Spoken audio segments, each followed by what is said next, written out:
So I'm out checking out this big Volvo 355E.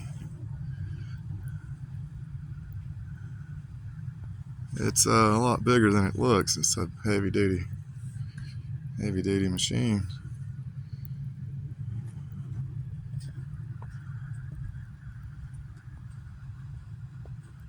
Got his little handrail built on there.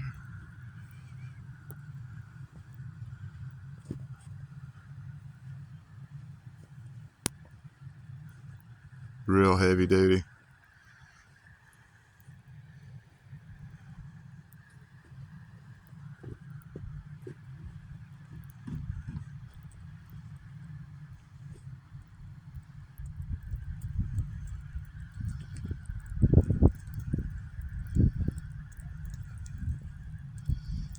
That's a nice one.